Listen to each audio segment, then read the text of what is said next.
एखन अहाँ सब सुन रहल छी एपी प्रोडक्शन के शानदार प्रस्तुति सज्जन सुमन के आवाज में।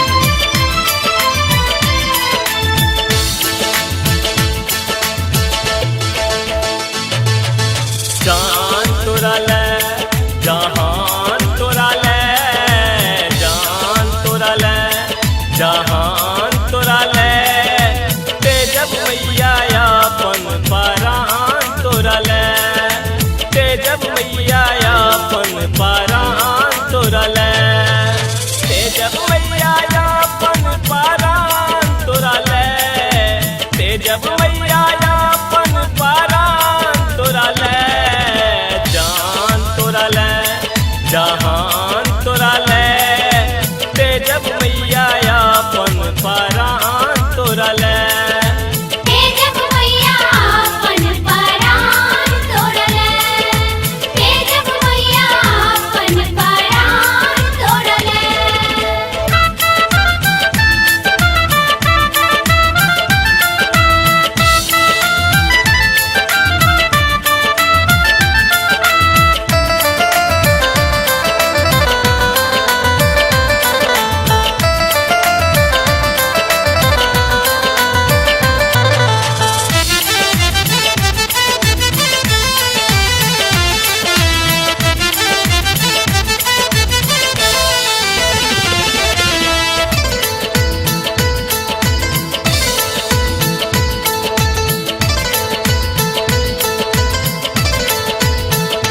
हम तोरे शरण में आयल छी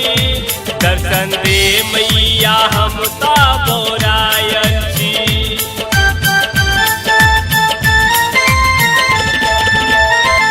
हम तोरे शरण में आयल छी दर्शन दे मैया हम ता बोरायल छी कन दी ध्यान तोरा सन दयावान कन दी ध्यान तोरा सन दयावान ई जुबान तोरा ले जान तोरा ले जहान तोरा ले ते जब मैया अपन परान तोरा ले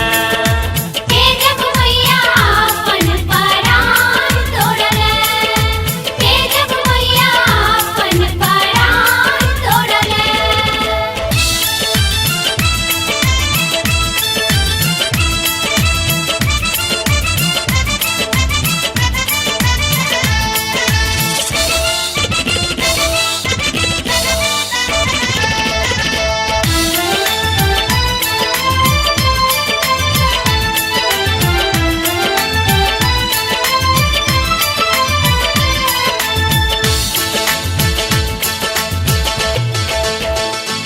हे गए जग जननी जग